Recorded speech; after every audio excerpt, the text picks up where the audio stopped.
السلام عليكم، كل سنة وانتم طيبين ورمضان كريم. النهاردة هنتكلم عن تأثير الصيام على جسمنا بشكل عام وعلى الجلد والشعر بشكل خاص. طبعا كلنا عارفين صوموا تصحوا، يعني الصيام صحة وله تأثيرات إيجابية وفوائد كتير قوي على أجسامنا. هنتكلم النهاردة عن بعضها، لكن لازم نبقى عارفين إنه في بعض التأثيرات السلبية، والتأثيرات السلبية دي الحقيقة مش راجعة للصيام في حد ذاته، إنما دي بترجع نتيجة لاتباعنا لبعض العادات الخاطئة وتغييرنا لنمط حياتنا وأكلنا ونوعيات الأكل وكميات الأكل والنوم. التغييرات دي كلها هي اللي بيكون ليها التأثير السلبي علينا. النهاردة هنتكلم بس عن النقط الإيجابية أو فوائد الصيام.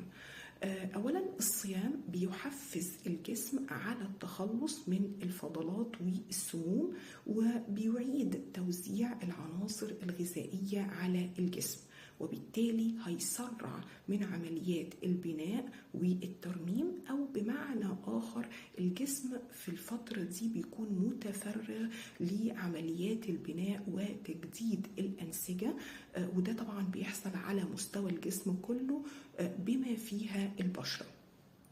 عشان كده عمليات الالتئام وشفاء الجروح بتكون بشكل أسرع، وده نتيجة طبعا لزيادة في إنتاج الكولاجين. كمان الصيام بيقلل من تركيز مركبات الأكسدة أو الشوارد الحرة في الجسم. الشوارد الحرة دي من الحاجات اللي ليها دور في حدوث السرطانات، ربنا يعافينا ويعافيكم، وكمان ليها دور في ظهور علامات الشيخوخة.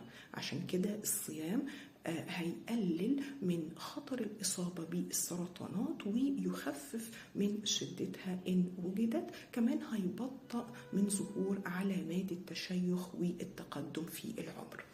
ايه كمان؟ الصيام بينظم مستوى السكر في الدم، وده طبعا له تأثير إيجابي على البشرة، لأنه زيادة السكر بتؤدي إلى جفاف الجلد، وكمان بتتلف الكولاجين، وممكن تؤدي إلى الإصابة بمرض السكر، واللي له تأثيرات سلبية كتير على البشرة.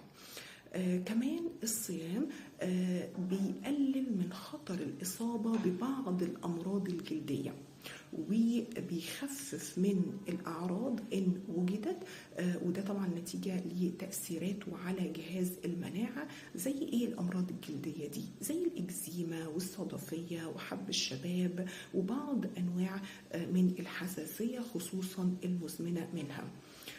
لو حابة تعرفي ايه هي التأثيرات السلبية للصيام، لو حابة تعرفي ايه هي العادات الخاطئة اللي يجب تجنبها علشان نحافظ على نضارة بشرنا وصحة شعرنا وجلدنا، تابعينا في الفيديوهات الجاية، وما تنسيش تدعمينا باللايك والشير والسبسكرايب. دمتن جميلات.